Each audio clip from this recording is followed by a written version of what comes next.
Très bien, on est en direct normalement. Bonjour à tous. Donc on est super content et je suis en particulier super content de vous accueillir tous pour ce webinar. On va laisser quelques instants pour que tout le monde arrive. Hein, ça arrive encore à l'instant. Donc n'hésitez pas à utiliser la fonctionnalité de chat pour dire d'où vous êtes.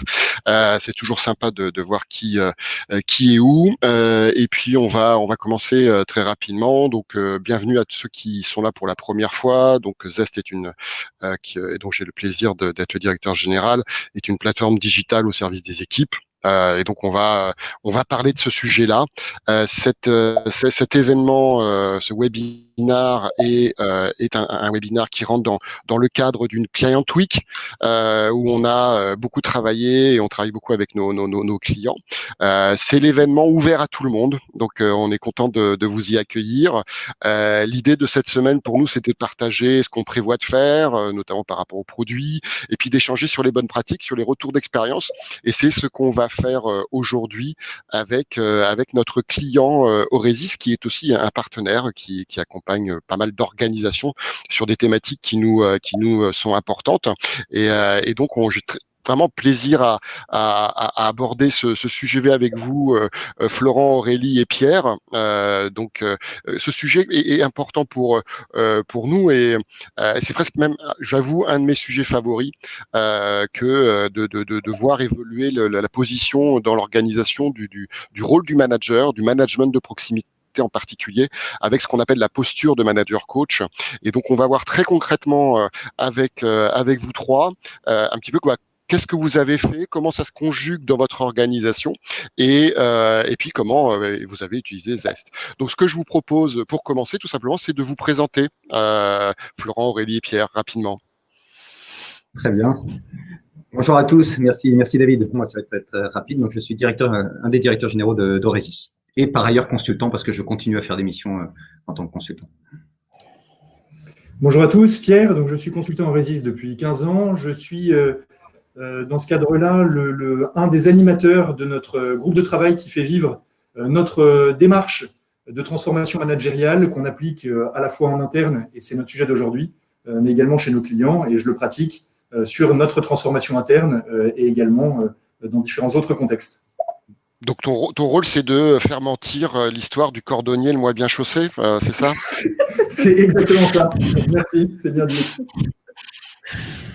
Et quant à moi, donc Aurélie Morvan, je travaille à Oresis depuis 8 ans. Je suis également impliquée dans le groupe de travail dont Pierre vient de parler, et je suis également responsable de la gestion du partenariat avec Zest. Super content de travailler avec toi. Et donc, alors peut-être que tout le monde ne connaît pas encore bien Oresis. Voilà, est-ce que Florent, peut-être tu peux nous donner un petit peu la fiche d'identité, un peu ce que vous faites? Oui, très rapidement. Hein. Donc, en fait, Oresis, on est un cabinet de conseil en organisation, management et système d'information. En fait, notre cœur d'activité, c'est vraiment la transformation. Hein. Ça fait 40 ans qu'on existe et 40 ans qu'on accompagne nos clients dans leur transformation. On n'est pas un cabinet de stratégie, on est vraiment dans la mise en œuvre opérationnelle de la stratégie. Donc notre terrain de jeu, on va dire quelque part, ce sont les projets. Hein, et comment on met en œuvre, comment on définit, comment on cadre, comment on met en œuvre ces projets au sein des organisations. On est 340 consultants à peu près en mission chez nos clients. Nos clients, ce sont plutôt des grands comptes, hein, CAC 40, qui vont avoir des transformations à mettre en œuvre. Et donc, on intervient sur tous les volets, à la fois la partie organisation, process, mise en place des nouvelles technologies, hein, des systèmes d'information en lien avec les systèmes d'information, et puis toute la partie conduite du changement. Voilà, ça c'est vraiment notre cœur de métier, ce qu'on fait depuis 40 ans encore une fois. On recrute environ, alors quand tout va bien, 70 à 80 consultants par an. Donc là, évidemment, ça sera un peu moins cette année. Ce sont tous des jeunes, des candidats et des consultants issus de grandes écoles d'ingénieurs et de commerce. Et en fait, notre job, c'est de les former à devenir des grands consultants et donc des managers. Hein. Et donc c'est vraiment ça, nous, notre objectif, c'est de les emmener le plus loin possible et à devenir des managers. Et ce grand consultant manager, il est vraiment au cœur de nos modes de fonctionnement et au cœur de la réussite d'Oresis. Et en fait, dans une logique de progression continue de ces managers, donc on a rencontré David, on a rencontré Zest il y a un peu plus d'un an, et l'idée d'avoir un outil pour épauler ces managers dans ce rôle d'accompagnement des consultants nous a séduites, et c'est ce dont on va parler. C'est super, merci. Et vraiment content encore de vous avoir tous les trois. On va toucher un peu un cœur de réacteur, on va dire ça comme ça, hein, du succès d'Oresis. Et je pense que ça va être très intéressant pour tous les participants, quel que soit votre secteur d'activité. Voilà. Et alors, on a choisi ce sujet de manager aussi du côté ZES parce que en fait, depuis 6 mois, on les a quand même beaucoup vus sollicités. On les a beaucoup vus en appui de leurs équipes qui sont les fameuses premières lignes. On les a vus devoir gérer effectivement des modèles d'organisation qui ont été complètement du jour au lendemain allumés, éteints, avec par exemple le télétravail forcé. Donc ça a vraiment été une position qui a été quand même conjoncturellement beaucoup sur le front. On a effectivement beaucoup les fonctions RH qui ont été en appui, mais les managers de proximité ont dû trouver des solutions et quelque part coacher leurs équipes dans ce monde un peu nouveau et très contraignant. Oresis, comment ça s'est passé, parce que vous avez un secteur d'activité, que tu le disais tout à l'heure, qui est très centré sur l'humain. C'est-à-dire que le succès de l'humain dans votre organisation fait la performance d'Oresis. C'est-à-dire que si les consultants sont épanouis et engagés et performants, eh bien ça fera du succès. Comment vous voyez le rôle, hein, que tu l'as un peu évoqué, mais approfondis un petit peu ce rôle clé du manager et de cette posture coach dans le succès, dans le modèle d'organisation d'Oresis? Alors, juste pour revenir sur l'importance du manager, nous c'est vrai que donc en fait pour emmener un manager, il nous faut 7 ans. On recrute des jeunes consultants, et donc ça prend du temps de former et d'emmener un consultant vers le manager. Donc c'est essentiel pour nous, hein, c'est clé. Et ce manager coach, c'est un des piliers de l'organisation d'Oresis. Finalement, c'est au sein d'Oresis, c'est lui qui encadre, c'est lui qui fait progresser le consultant en mission. Et si quelque part, il assure toute la transmission, hein, de notre savoir-faire, mais aussi de l'état d'esprit, de la culture d'Oresis. Donc, en fait, finalement, il incarne ce qu'est un consultant Oresis. Donc, de ce fait, il a beaucoup de responsabilités. Alors, il a des responsabilités en tant que consultant, c'est-à-dire de bien réussir ses missions, d'être performant dans son métier de consultant, hein, et ça, on retrouve le manager performant opérationnellement, on va dire. Il doit aussi, bien sûr, être à l'écoute de son client, hein, et des besoins de son client. Mais il a toute la partie vis-à-vis des collaborateurs qui est importante, et notamment assurer toute la montée en compétences des consultants en lien chez nous avec le référent parcours pour partager et fixer les axes de progrès. Ça, c'est un point important. Mais il a beaucoup d'autres responsabilités. Il doit créer des conditions de travail motivantes, il doit porter les messages de la direction générale, il doit être exemplaire, hein, quelque part, il doit donner du sens. Bref, on voit bien que notre manager, il doit être pédagogue, il doit être inspirant, il doit être rigoureux, il doit être communicant. C'est vraiment le couteau suisse, hein. Et donc, on touche bien, là, David, on touche bien du doigt le rôle essentiel de ce manager et toute la responsabilité qu'il porte dans les modes de fonctionnement de notre organisation Oresis. Et vous êtes, comme tu le disais, dans une organisation assez jeune, assez diplômée, donc parce que quelque part, c'est une production très intellectuelle que vous faites. Et est-ce que tu as vu des attentes par rapport tu peux parler de 40 ans d'histoire, un peu sur ce cœur de métier, de faire progresser des gens sur leur métier de consultant. Est-ce que là, récemment, il y a eu des exigences, des attentes qui ont évolué ces derniers temps? Alors, effectivement, j'en parlais juste avant avec Pierre et Aurélie, en se disant, moi, alors ça fait 18 ans que je suis à Oresis, hein, donc et j'ai grandi au sein d'Oresis. J'avais une expérience professionnelle avant, mais j'ai quand même fait j'ai un peu rencontré mon destin à Oresis, et je me souviens, moi, quand je suis arrivé, on avait à l'époque, comme disent mes filles, on avait quelque part ce souci, enfin, on va dire quelque part ce souci de bien faire, et peut-être pas aussi critique, et je vais y revenir, au sens, tu parles d'exigence. C'est vrai qu'aujourd'hui, les jeunes consultants qu'on manage et les collaborateurs qu'on manage ont des attentes très fortes, hein. Ils ont des attentes fortes et à tout niveau. D'une part, dans leur montée en compétences, évidemment, c'est des consultants qui ont, des jeunes collaborateurs qui ont envie d'apprendre, hein, donc des attentes fortes en termes de formation, de montée en compétences. Mais pas que. En fait, il y a aussi toute la partie dans la compréhension de leurs travaux, le sens donné à ce qu'ils font. C'est pourquoi je me lève le matin. On a l'impression qu'ils ont quand même bien mis à profit la méthodologie des 5 pourquoi. Hein. C'est pourquoi tu me demandes ça, pourquoi je dois le faire, pourquoi maintenant. Voilà. Donc, il y a ce questionnement permanent sur le sens de ce qu'ils ont à faire. Ils ont besoin d'être embarqués, ils ont besoin d'être motivés, ils veulent un équilibre vie pro, vie perso, hein, qui est plus fort. Donc, alors c'est pas nouveau tout ça. Hein, on parlait déjà de la génération Y, mais c'est quelque chose avec lequel il faut composer maintenant et avec lequel il faut travailler. Et enfin, pour terminer, ils ont horreur des barrettes, au sens où le concept de hiérarchie est un concept qu'ils ne reconnaissent pas. En fait, ce qu'ils veulent, c'est pas un manager qui leur dise quoi faire, mais ils veulent un manager qui les embarque, qui les font réfléchir, qui les guide et qui les font progresser. Donc, on voit bien que oui. Vas-y. Non, mais j'allais dire, notre manager coach, là, on voit bien, en fait, il est sous la pression des responsabilités données par l'organisation, quelque part, hein, et par l'évolution de sa carrière, et puis des collaborateurs qui ont beaucoup d'attentes et en quête de sens. Et voilà, c'est.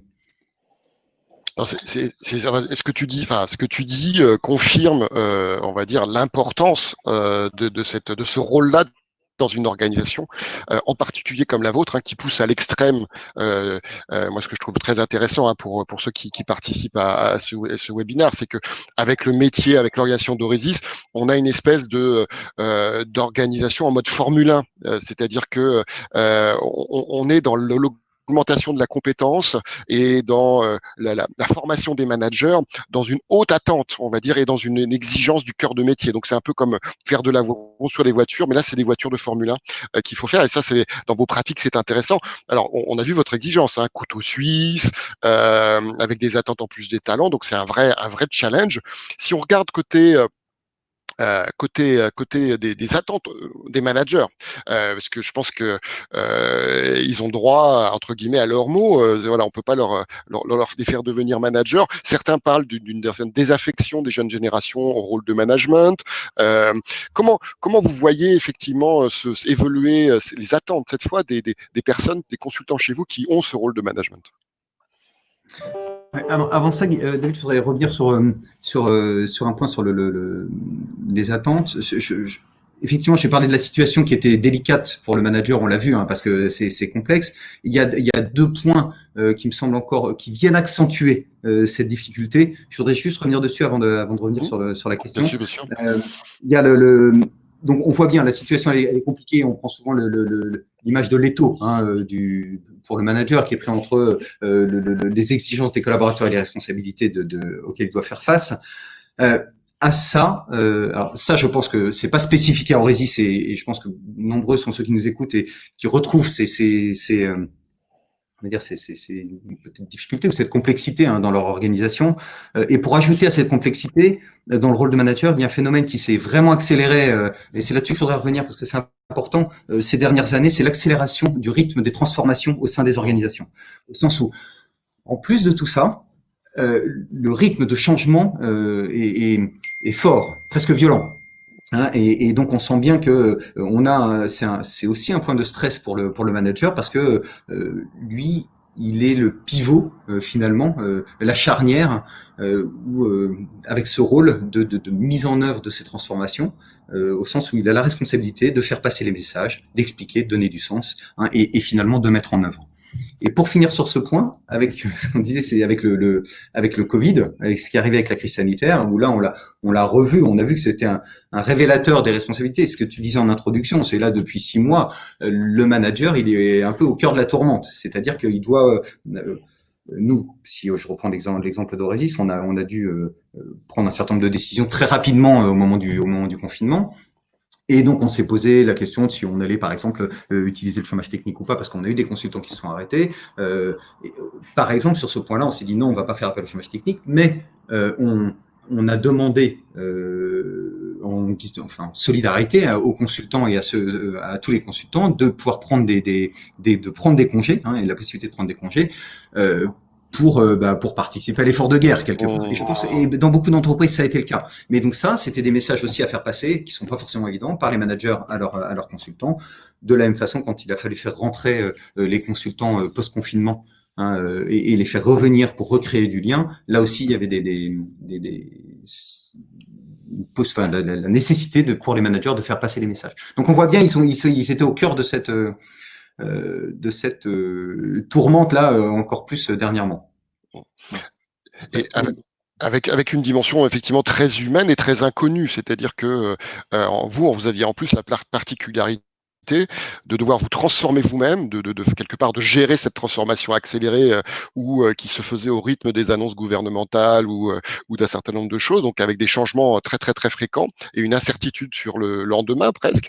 Et en plus, vous aviez des clients qui vous sollicitaient pour savoir comment faire et comment anticiper.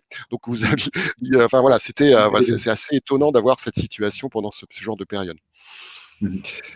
Côté, je crois que c'est avec Pierre notamment, parce que on a vu que sur cet aspect de transformation, hein, d'évolution, d'exigence et d'attente des managers par rapport au rôle de manager et cette posture de manager coach, on voit que il faut à la fois bien comprendre les attentes de l'organisation et en particulier des talents, mais aussi de l'organisation. Il y a et tu l'as très bien dit, il y a beaucoup d'invariants, des choses qui sont assez constantes. Ce côté un peu couteau suisse qui a encore plus pris d'importance face à l'inconnu.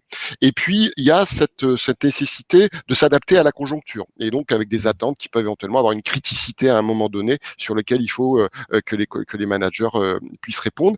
Donc ça c'est le côté les attentes de l'organisation, très bien. Et puis il y a cet accompagnement nécessaire des managers parce ce qu'on a vu c'est que c'est pas un petit défi pour eux d'avoir cette transformation d'eux-mêmes ou cette professionnalisation quelque part du manager coach. Pierre, je sais que c'est des choses qui sont des sujets, comme on l'a vu, comme c'est dans votre moteur un peu de fonctionnement de votre secteur et de votre entreprise. Comment tu vois ça sur cet accompagnement, cette évolution de l'accompagnement des managers? Déjà, peut-être un petit mot justement sur la manière dont on fonctionnait de longue date sur l'accompagnement des managers. En fait, notre organisation et notre culture est basée sur la formation interne et on avait déjà de longue date, je ne sais plus comment tu disais, Florent, il y a un certain temps, mis en œuvre un cursus pour accompagner nos consultants qui deviennent managers. Puisque, comme le disait Florent tout à l'heure, en fait, nos managers de demain, c'est les jeunes consultants d'aujourd'hui. Tous nos managers, c'est des consultants qu'on a fait progresser vers le management.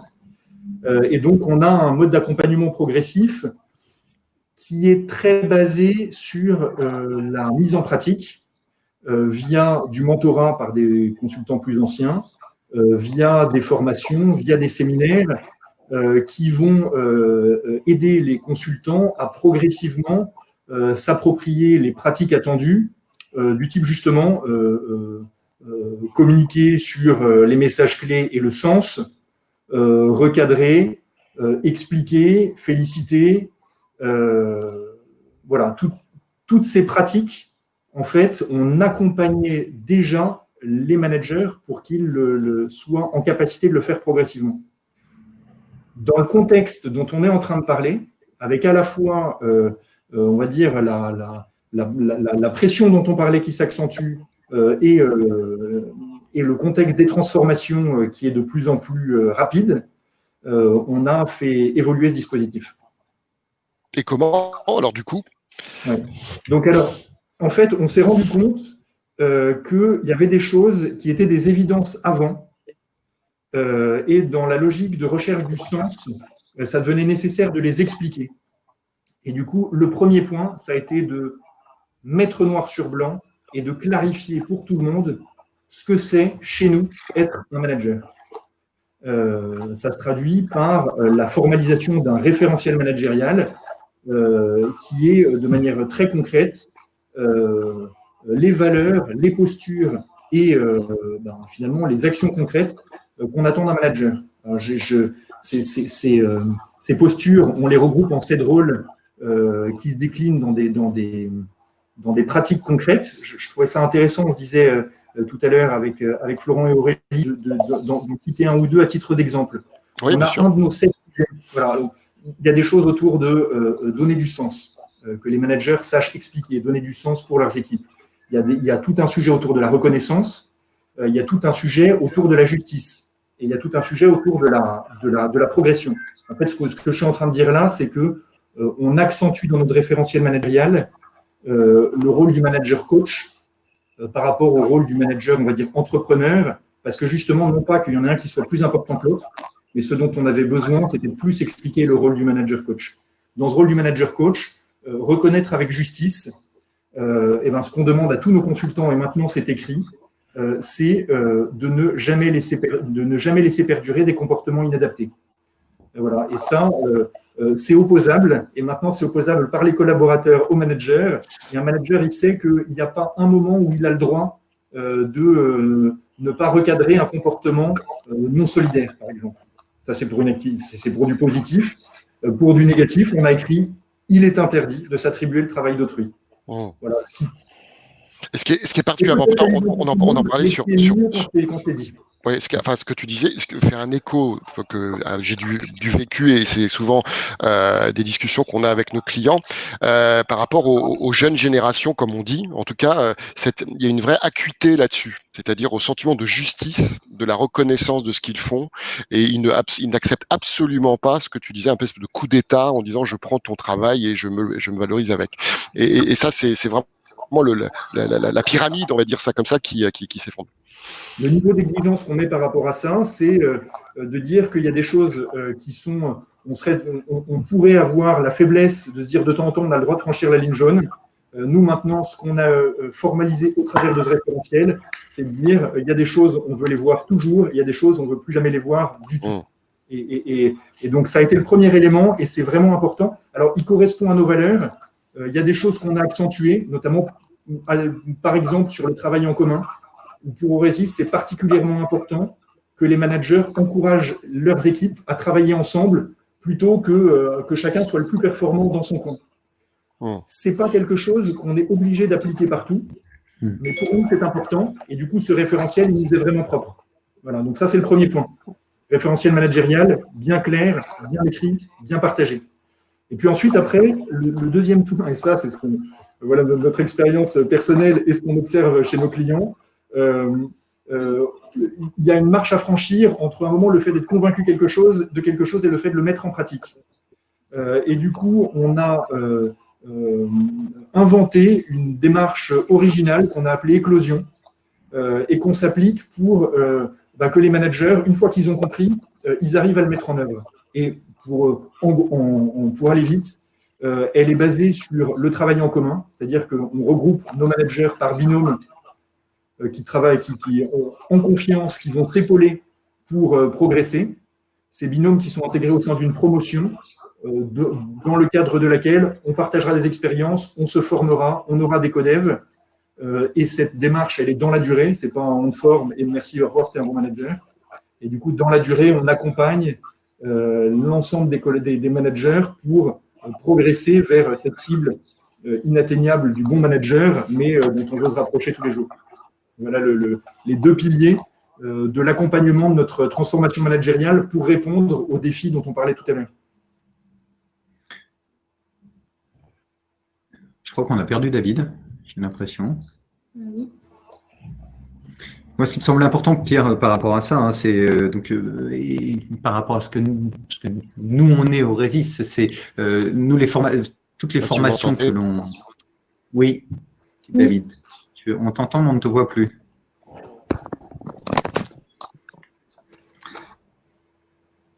Ah, bon. Allez, il est définitivement parti. Oui, ce que je disais, donc c'est par rapport à Aurésis où, en fait, tous les dispositifs qu'on a mis en place et dont parlait Pierre tout à l'heure, ce sont des dispositifs que l'on crée nous-mêmes au sens où on a une approche résolument pragmatique avec des mises en situation, des jeux de rôle. Et ce qu'on a voulu faire là avec cette démarche éclosion, qu'on a à nouveau créée parce qu'on avait besoin que ce soit très proche de nos valeurs et de notre culture, c'est finalement là aussi une approche pragmatique où on va concrètement voir comment mettre en œuvre, ce que disait Pierre, c'est comment mettre en œuvre ce référentiel qui reste qu'un bout de papier finalement, tant qu'on n'a pas fait rentrer ça dans la culture de l'entreprise. Et donc cette démarche éclosion, et c'est une démarche qu'on met en place chez nous, mais qu'on a mis en place chez nos clients, chez certains de nos clients aussi, qui permet d'ancrer réellement dans la pratique au quotidien des managers ce référentiel et ses valeurs. Oui. Il y a vraiment un sujet de prendre en compte la durée. Et ça fait partie en lien avec d'autres modalités d'accompagnement qu'on a mis en place au-delà de cette démarche éclosion d'accompagnement, de l'appropriation par chaque manager des pratiques attendues. C'est vraiment de se dire tout ça, ça peut marcher que si c'est accompagné dans la durée. Et alors, je suis de retour, hein, j'ai eu une petite interruption, mais vous êtes des consultants, donc vous êtes agiles. Qu'est-ce que je voulais dire sur ce processus d'accompagnement? Florent évoquait 7 ans. C'est hyper long. C'est comment vous voyez cette évolution, alors ce que vous faites maintenant et ce que vous ferez dans le futur, par rapport éventuellement, est-ce qu'il va y avoir une accélération de ce processus, ou est-ce que, comme on dit, il faut toujours 9 mois pour faire un bébé, voilà, ça sert à rien d'essayer de précipiter les choses, en gros, voilà. Après, donc, juste par rapport à ça, puis après je laisserai parler à Aurélie sans doute, mais donc j'ai 17 ans effectivement, et après ça dépend de la vitesse, etc. Mais on se dit, nous, et dans notre jargon on appelle ça un directeur d'études, mais un manager de plein exercice, ça va être entre 5 et 7 ans. Donc effectivement, ça met du temps et il y a des étapes et on le fait progresser, et en fait on le met en situation au fur et à mesure, hein, et petit à petit. Après il y en a qui vont plus vite sur certains volets et d'autres c'est comme un enfant, il n'apprend pas tout en même temps, et donc on va aller plus vite d'un certain côté, mais il y a ce dispositif d'accompagnement.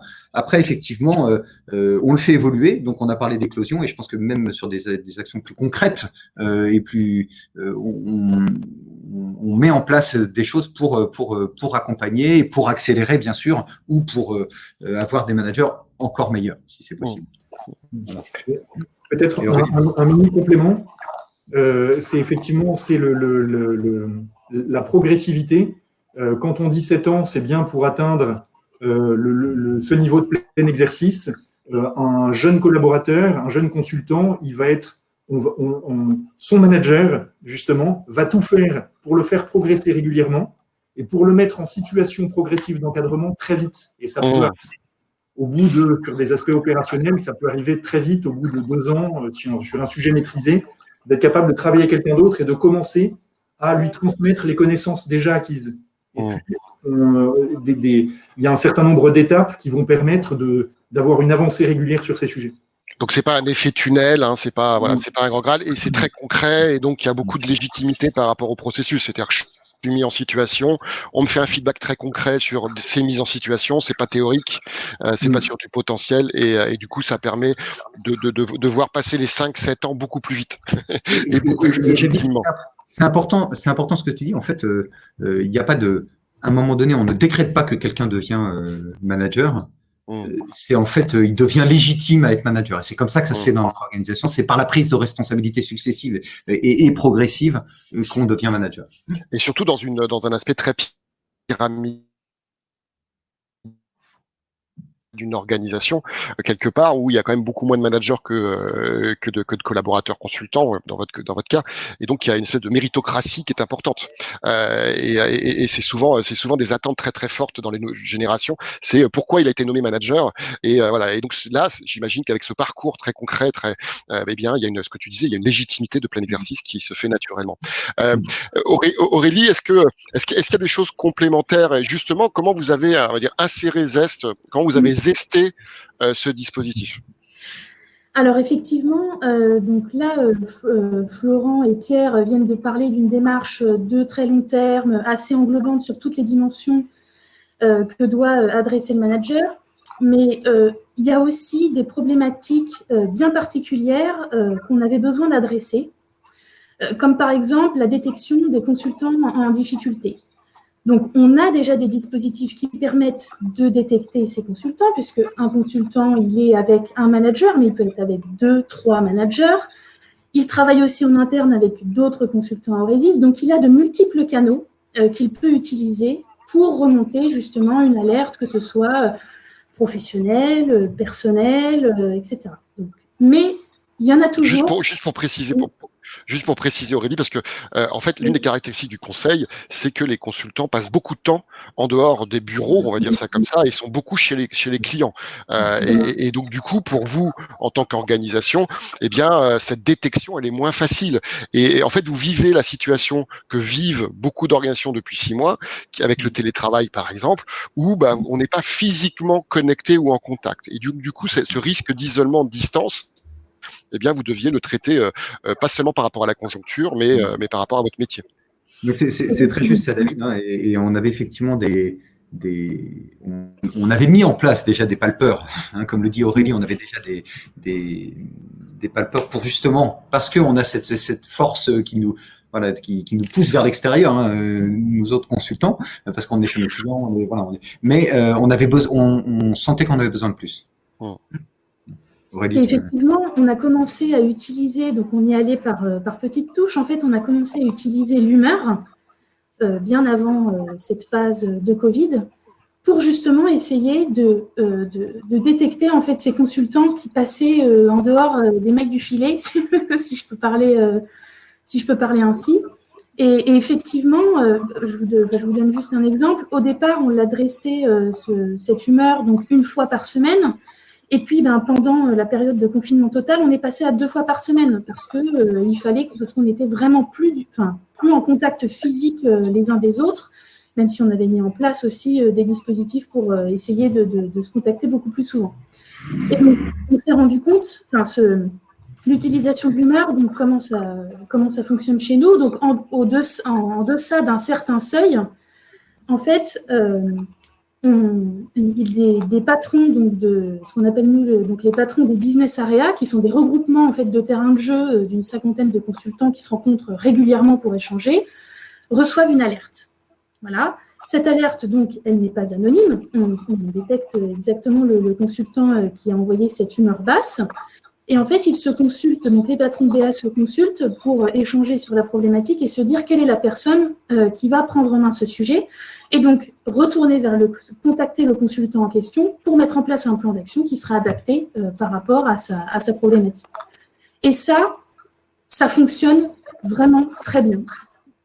Tous les mois, on a 1 ou 2 consultants qui peuvent remonter une alerte, qu'elle soit professionnelle, personnelle, pour plusieurs raisons. Elle n'a pas pu en parler, cette personne n'a pas pu en parler à son manager parce que il y a une communication qui est pas forcément très régulière. Enfin voilà, il peut y avoir des personnes qui passent entre ces mailles du filet, et ça, on est très content parce que vraiment, ça fonctionne.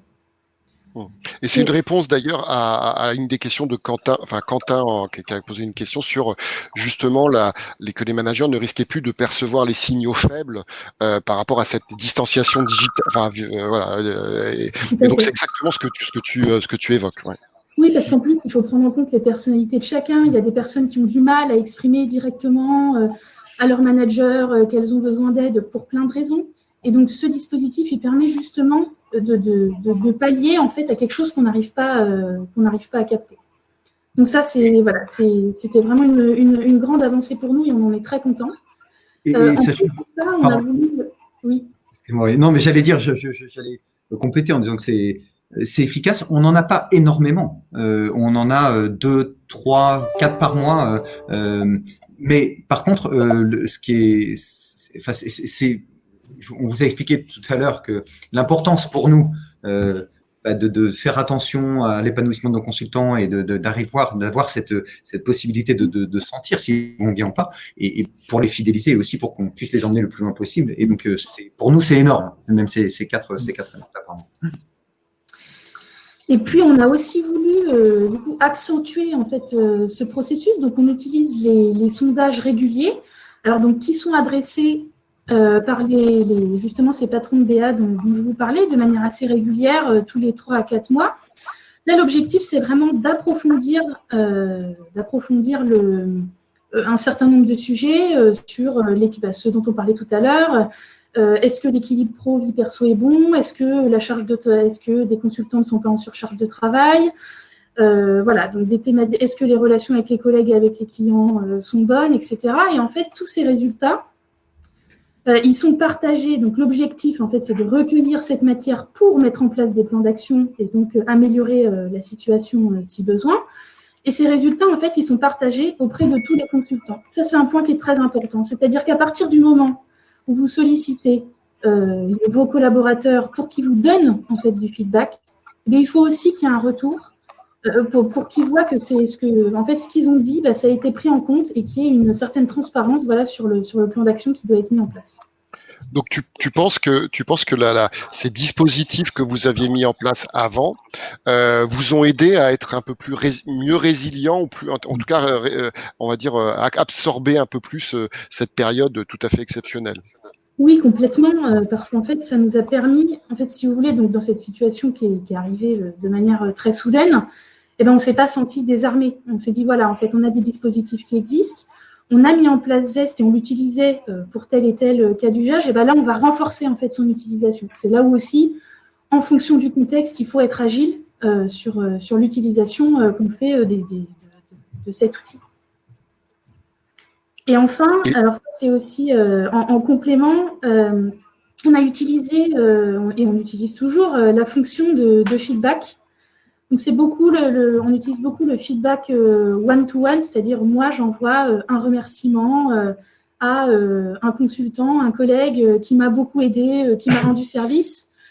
Alors cette fonctionnalité elle est assez intéressante parce qu'en fait on peut se dire oui, on va pas tout digitaliser. Je peux dire merci à mon collègue, je peux décrocher mon téléphone, voilà, je peux lui dire merci. J'ai pas besoin forcément d'un outil digital. Sauf qu'en fait c'est beaucoup utilisé parce que ça permet de renforcer. C'est le petit geste qui prend 30 secondes pour renforcer en fait le fait que on remercie son collègue parce qu'il nous a beaucoup aidé dans un moment où on avait vraiment besoin de lui. Et ça c'est, comme tu dis, c'est vraiment intéressant de voir que le digital quelque part aide à ces relations humaines. Voilà.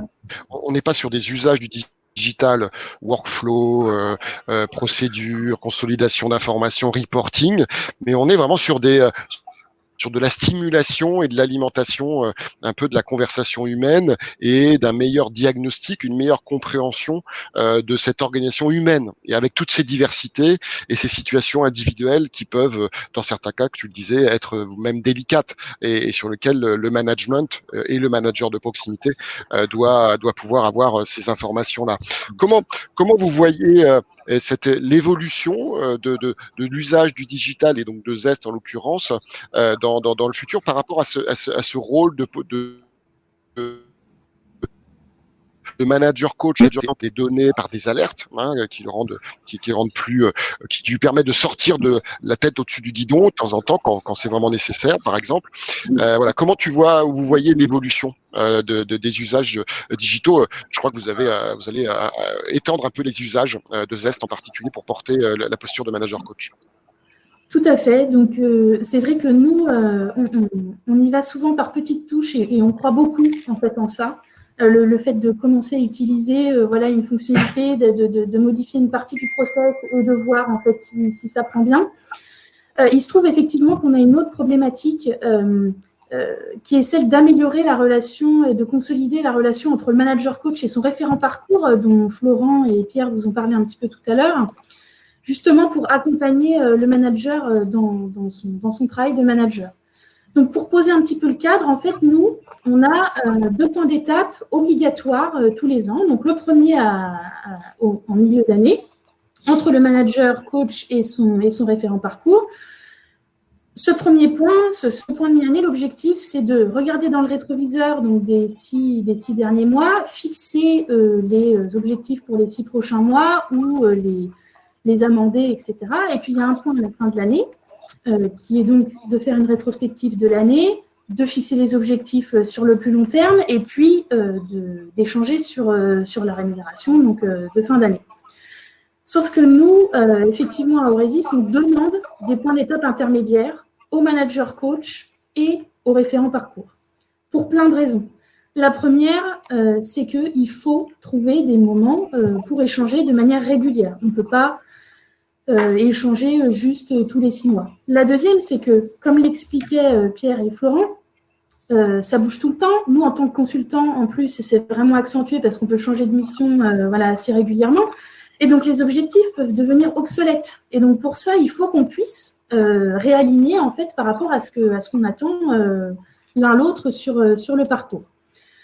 Et donc, c'est pour ça que sur ce sujet en particulier, en fait, on a voulu, on expérimente, en fait, avec vous, les points réguliers. Parce que ça pourrait nous permettre, là, ce cas-là, c'est un peu c'est un petit peu différent de ce dont on a parlé avant. Ce cas-là, ça pourrait nous permettre de renforcer des pratiques. Voilà, parce que c'est ce qu'on demande, en fait, aux managers coach et aux référents parcours. Et là, ça permettrait de l'institutionnaliser encore un peu plus. Et puis, ça permet aussi d'être certain que finalement, la qualité des entretiens, elle est la même pour tous les entretiens et que tous les sujets qu'on souhaite aborder, ils sont abordés. Voilà, et c'est ce sur quoi on travaille en ce moment. Donc c'est intéressant parce que ce que tu dis, parce que vous avez beaucoup utilisé Zest dans les usages du digital par rapport à cette transformation, pour alimenter les postures de manager coach, soit pour dire attention, il y a une alerte, il faut que que tu sortes et que tu deviennes un coach des personnes ou de l'organisation. Donc c'est de pouvoir éviter que ça soit la tête sous le guidon tout trop longtemps. Ça doit aider aussi à faire des diagnostics un peu plus poussés avec les sondages que tu évoquais par rapport au contexte, et donc d'avoir un manager coach qui intervient en ayant un diagnostic plus basé sur de la data et sur le ressenti des collaborateurs. Et puis là, ce que tu évoques, c'est ce côté digital sur la mise en œuvre de rituels, finalement, de la posture en action, et pas seulement par la donnée, mais par, on va dire, une trame de conversation et un rendez-vous, on va dire ça comme ça, qui est mis en place. Je voudrais juste peut-être pour mettre 30 secondes pour illustrer très simplement ce que tu dis, pour que les personnes qui sont en ligne et qui connaissent pas Zest voient un peu l'idée de ça. Donc c'est vraiment l'idée de cette fonctionnalité qui est une partie de notre suite, c'est de plus attendre ce que tu as dit, un peu l'entretien annuel pour faire le point et pour s'adapter au contexte, pour vraiment avoir des conversations continues qui répondent aux besoins des collaborateurs. Donc c'est très collaborateur centrique, on va dire ça comme ça, on part de lui, et puis d'être en bien calé au rythme du business. Voilà. Et donc on a cette fonctionnalité qui permet d'avoir des trames de conversation à la fois web et mobile. Et par exemple pour vous dans des métiers où vous avez des collaborateurs qui sont assez nomades, ça peut être très intéressant, même s'ils sont tous équipés de laptops. C'est très collaboratif au service du collaborateur, c'est-à-dire que les personnes qui vont intervenir dans ce processus, dans ce rituel, donner des feedbacks, eh bien c'est plutôt des personnes qui vont aider le collaborateur à être plus performant et plus épanoui. Donc c'est vraiment du collaboratif au service du collaborateur. Et puis bien entendu, l'entreprise va avoir un outil de pilotage en temps réel pour pouvoir suivre ça correctement. Donc ça, c'est juste pour matérialiser concrètement ce que tu dis, par rapport à ce que ça peut vouloir comment ça se matérialise en usage digital. Est-ce que tu vois d'autres éléments sur un peu ce retour d'expérience sur finalement, et peut-être Pierre aussi, sur d'insérer le digital davantage et les données dans cet accompagnement de l'évolution de la posture manager coach. Est-ce que vous imaginez, par exemple, développer des modules de formation où on va utiliser les données concrètement, par exemple? Voilà, comment si on brainstorm un petit peu, est-ce qu'il y a des choses que vous imaginez pour aller plus loin dans l'usage de ce que fait Zest aujourd'hui? Alors déjà, ce qui est important, et oui, effectivement, ce que je n'ai pas dit tout à l'heure, c'est que l'organisation, elle a besoin aussi à un moment de savoir comment vont ses consultants. Et ça, en fait, le fait d'avoir digitalisé, ça ajoute, ça complète en fait les dispositifs qu'on avait déjà mis en place pour effectivement avoir une tendance, ce qui est en lien un petit peu avec cette notion d'engagement, c'est-à-dire comment je sais, parce que c'est une notion qui est très importante pour nous, quels sont les leviers d'engagement de mes collaborateurs. Et ça, l'organisation a vraiment besoin de le savoir, en fait, pour orienter, en fait, ces différents choix. Et ensuite, ce qui est très important, là aussi, avec un peu de recul là, par rapport aux actions qu'on a menées, c'est qu'il est vraiment très important, en fait, de se dire pourquoi, à quelle problématique je réponds quand j'utilise l'humeur, quand j'utilise les sondages, quand j'utilise, quand je digitalise les points réguliers. Parce qu'en fait, ces fonctionnalités, on peut les utiliser de plein de manières différentes. On peut jouer sur la fréquence, on peut jouer sur le contenu, etc. Et ça, en fait, c'est pour ça qu'il faut bien savoir à quelle problématique on répond. Je pense que pour compléter ce que dit Aurélie, et encore une fois, c'est raisonner cas d'usage. Et on parlait des points réguliers, et où là, on se dit dans ces points réguliers, par exemple, on va intégrer la notion de feedback également. Et en fait, ce qu'on veut faire, l'outil là vient, j'allais dire simplement, outiller quelque chose qu'on veut pousser, mais où on veut mettre en place une pratique qui est de favoriser l'échange, mais systématique entre les managers et le référent carrière. Donc c'est vraiment, moi la façon dont je vois ça, c'est cet outil, et on le voit bien quand on travaille ensemble, David, c'est comment on voit dans notre organisation quelque chose un point de difficulté, un caillou dans la chaussure, et comment on peut l'adresser, et comment cet outil peut venir nous rendre encore plus performants dans le fait d'adresser ce point. Je ne sais pas si.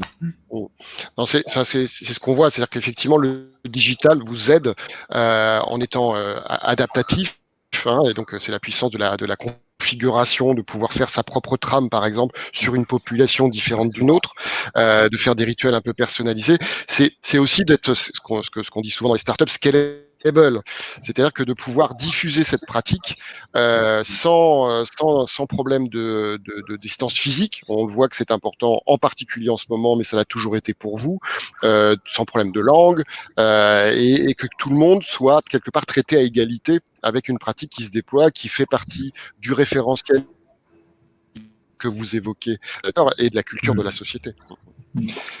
Donc, si vous aviez un dernier, avant de peut-être de revenir sur les questions, et je vous invite vraiment à poser des questions pour ceux qui sont en ligne, on va y répondre maintenant.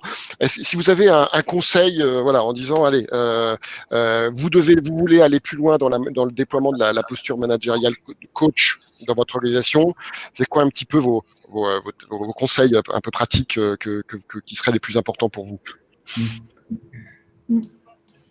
Je pense qu'il y a un point que Pierre a abordé tout à l'heure quand on a parlé du référentiel, c'est il faut être très au clair sur ce qu'on attend du manager. Et en fait, ça dépend beaucoup de la culture de l'entreprise.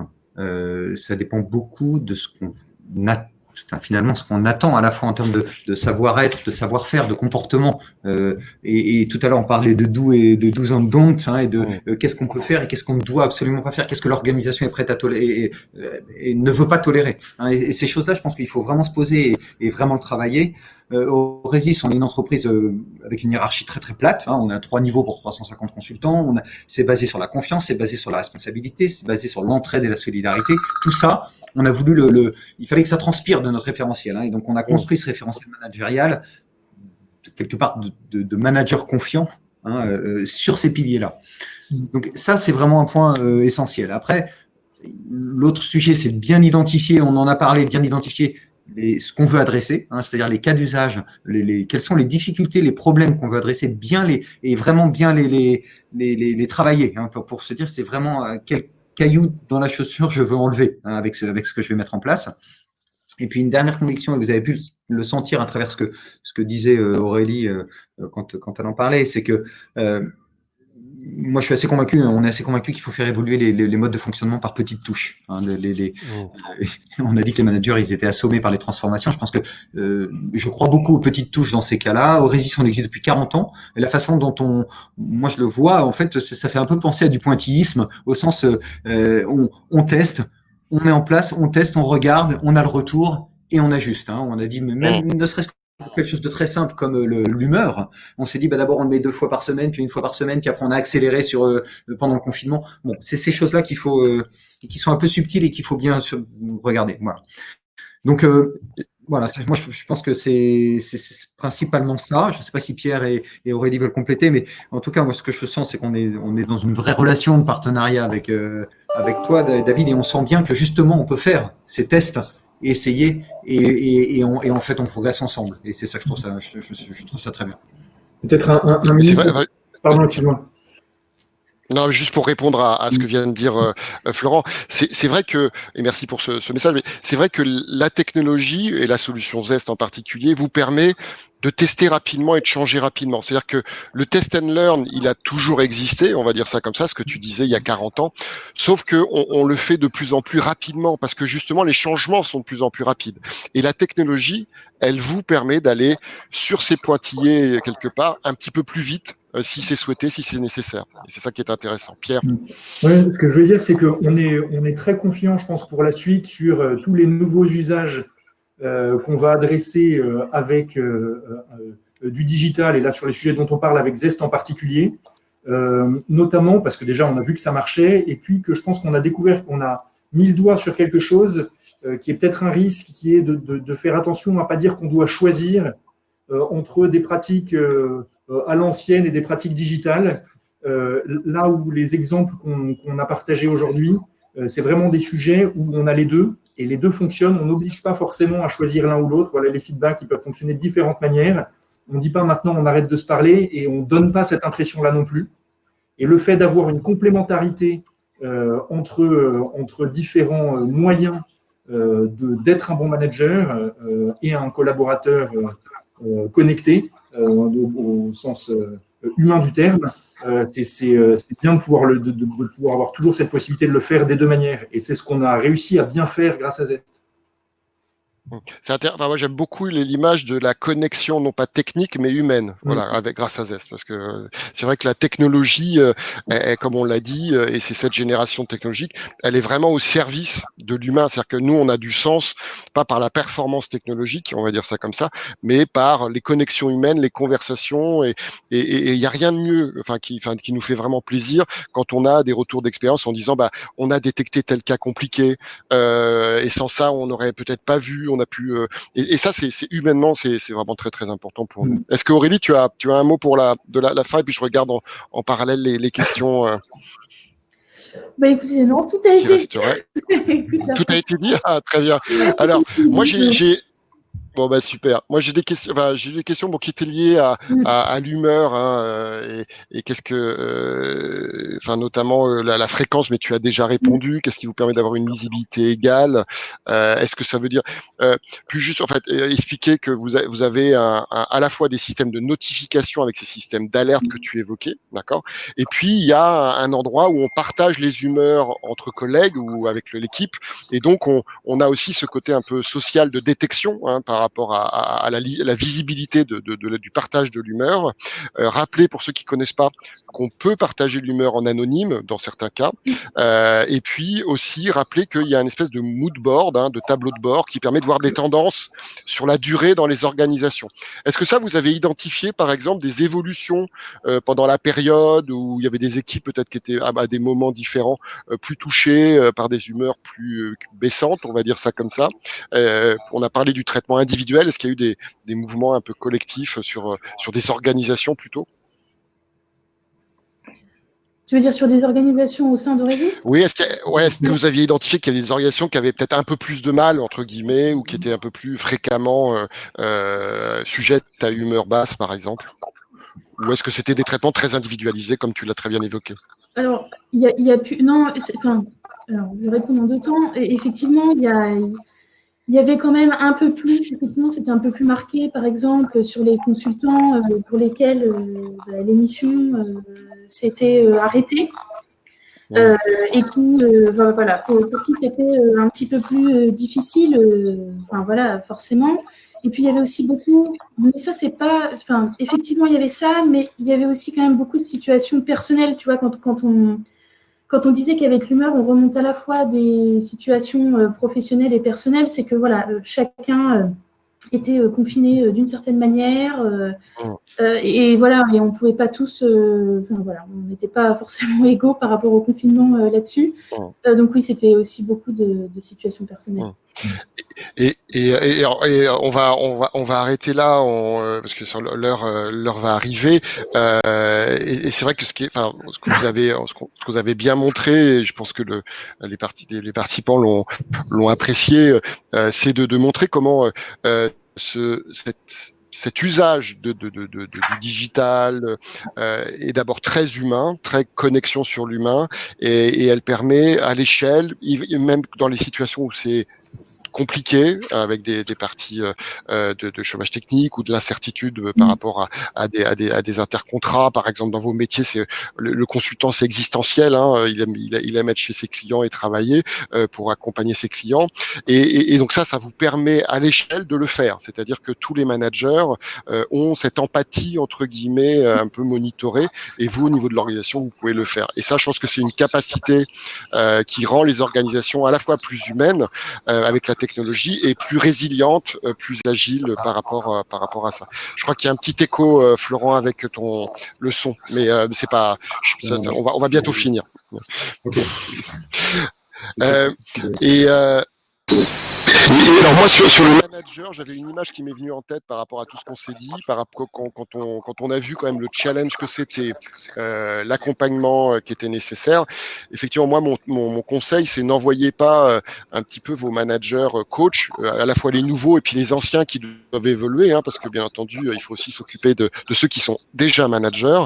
Eh bien, faut pas les envoyer en string ou sans tête. C'est-à-dire que ce qui est important, c'est qu'ils savent pourquoi ils le font. Ils ont des données pour pouvoir effectivement comprendre quand ils font quelque chose, l'impact que ça a sur leurs collaborateurs. Et ça, c'est intéressant de monitorer dans la durée. Et puis en string, c'est-à-dire que ils ont besoin de pratique en action. Et ce que je trouve génial dans ce que vous avez dit, c'est que vous avez concrètement défini un référentiel avec des cas d'usage, des mises en pratique très concrètes, et vous l'avez fait de manière très claire. Et je pense que les managers coach, comme vous l'avez fait, ont besoin de clarté sur qu'est-ce qui est bien, les do's et les don'ts, enfin ce qu'il faut faire, ce qu'il faut pas faire. C'est un exemple très intéressant qui va beaucoup aider les managers coach chez vous et qui aiderait certainement beaucoup ceux de vos clients ou que ceux qui ne sont pas encore clients. Voilà. Merci.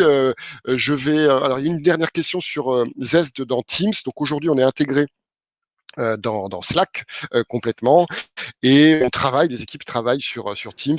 Alors c'est prévu plutôt pour 2021, mais effectivement on a eu beaucoup de sollicitations avec des clients qui utilisaient Teams. Teams était assez peu utilisé ou difficilement avant le confinement, et il y a eu un boom comme beaucoup d'outils de collaboration, et donc c'est forcément quelque chose qu'on va accompagner. Voilà un petit mot de la fin où vous êtes tous les trois réunis, et merci beaucoup pour vous, pour votre témoignage, pour explorer les usages et les mettre en œuvre dans votre organisation par petits pas et avec votre code génétique et vos spécificités. Voilà, et ça c'est génial d'être à vos côtés. Un petit mot pour la fin, Florent? Bah écoutez, non, ce que je disais tout à l'heure, c'est David, moi, nous, on est content de faire cette aventure avec Zest et avec toi. Et voilà, on a hâte de voir ce que va donner notre prochaine expérimentation là, et donc on continue. Donc, Génial. Merci Aurélie, merci Pierre, merci Florent, merci à tous d'avoir été assez nombreux présents. C'était très intéressant en tout cas de passer ce moment avec vous, les gars, qui êtes des clients et qui êtes un peu des pionniers sur ces nouveaux usages. On a vu que c'était finalement des choses assez simples, plein de bon sens, et qu'on pouvait faire à son rythme. Donc à très bientôt. N'hésitez pas à nous solliciter. Je pense qu'on a une mission commune qui est de rendre nos organisations plus performantes et épanouissantes. À très bientôt. Merci à tous. Merci à tous.